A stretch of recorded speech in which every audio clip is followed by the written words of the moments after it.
Ayon sa taon 2019, si Zainab Harake ay itinuturing na pinaka-charismatic personality sa internet at bata pa nagsimula sa edad na 21.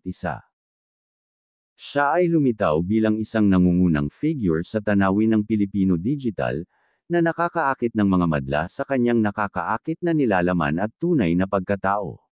Ang kanyang impluwensya at katanyagan ay maliwanag sa maraming mga platform, na sumasalamin sa kanyang makabuluhang epekto sa kontemporaryong media. Si Zainab ay hindi nakibahagi sa anumang pelikula, nakilala lamang siya at kinikilala sa buong mundo dahil sa pagkakaroon ng kanyang social media. Nagtatrabaho siya bilang isang content creator ng online na kung saan nakakuha siya ng maraming katanyagan sa pakikipag-ugnay sa content kabilang ang nilalaman ng pamumuhay, mga hamon at video. Habang siya ay umuunlad, ang kanyang paglalakbay ay naging mas matagumpay at kamangha-manghang para sa mga tao dahil maaari nilang masaksihan ang paraan kung saan nagbago ang kanyang propesyonal at personal na buhay. Ang edad ay hindi naglalaman ng anumang pagmuni-muni sa kanyang maagang mga nakamit ng kanyang karera, pati na rin at ito rin ay nagpapagaan sa kanyang potensyal na kumonekta sa maraming nalalaman madla. Ayon sa taon 2025, siya ay naging isang matagumpay na pagkatao na may pagbabata ng apela at patuloy na tagumpay. Ang kanyang magkakaibang set ng kasanayan at nakakangganyo na pagkatao ay nagpapahintulot sa kanya na maging higit sa iba't ibang larangan, nakakakuha ng malaking pagsunod at pagkilala sa industriya. Ang kanyang karisma at pagiging tunay ay sumasalamin ng malalim sa kanyang madla, na siya ay naging isa sa mga nangungunang content creator sa Pilipinas. Higit pa sa kanyang digital na katanyagan, si Zainab ay isang masigasig na negosyante, pamamahala ng mga pakikipagsapalaran tulad ng Zebi Merch, Zebi Nails, at Zebi Cafe.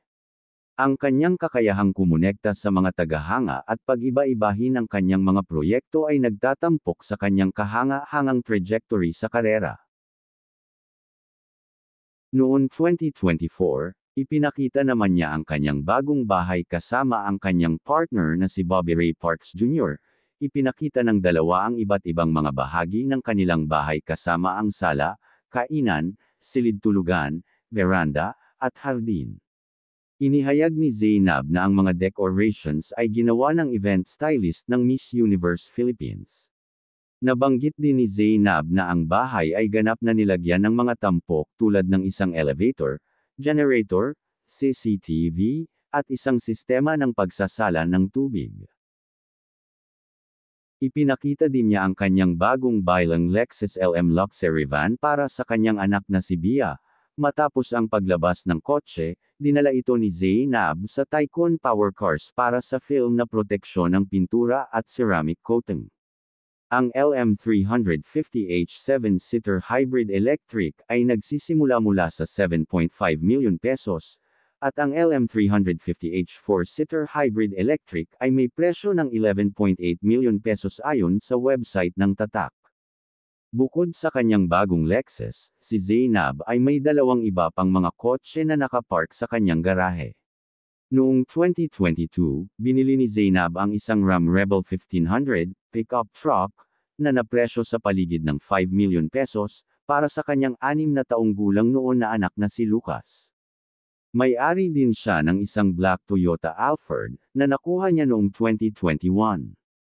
Ang presyo ng minivan na ito ay nagsisimula sa 5 na milyong piso. Ang kita ni Zainab ay nagmula sa iba't ibang mga mapagkukunan, kabilang ang modeling, acting, content creation, social media influence, at kanyang channel sa YouTube, na ginagawa siyang isang matagumpay at mahusay na bayad na individual sa industriya ng libangan.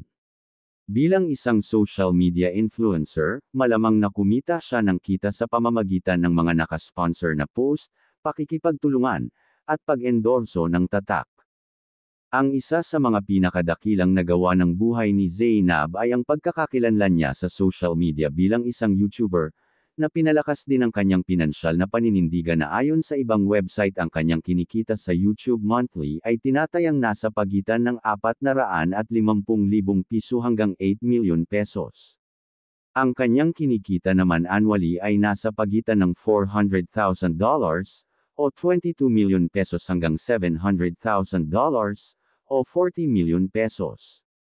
Ang kahangahangang figure na ito ay nagtatampok ng kanyang tagumpay bilang isa sa mga pinakasinusunod na content creator sa Pilipinas.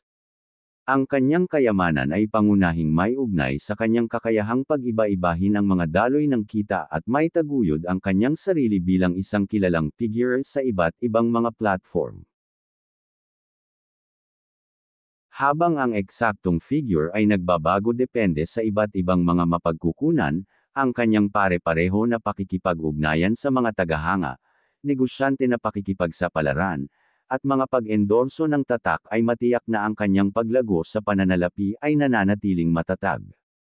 Ang kanyang pagtaas mula sa isang content creator hanggang sa isang multimillionaire ay isang testamento sa kanyang pagsisikap at pagkamalikhain. Ang kayamanan ni Zainab ay nagmula sa iba't ibang mga stream ng kita, na ipinapakita ang kanyang kakayahang umangkop bilang isang influencer at negosyante. Higit pa sa YouTube, ang mga platform ni Zainab ay gumagamit ng mga platform tulad ng Instagram at TikTok, kung saan mayroon siyang milyon-milyong mga tagasunod.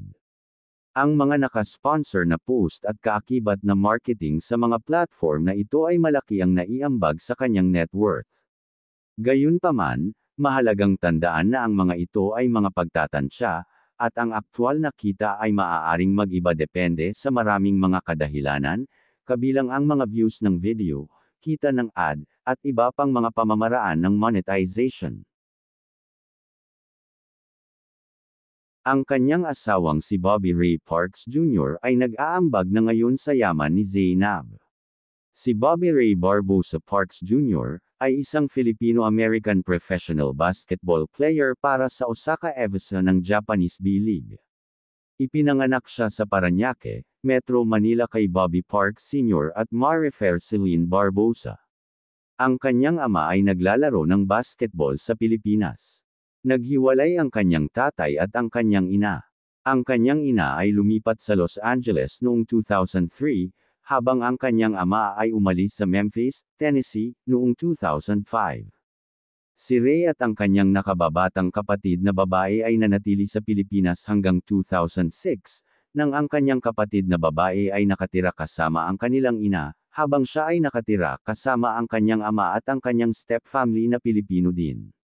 Matapos lumipat sa Memphis, nagsimulang maglaro si Ray sa basketball organization sa edad na 13.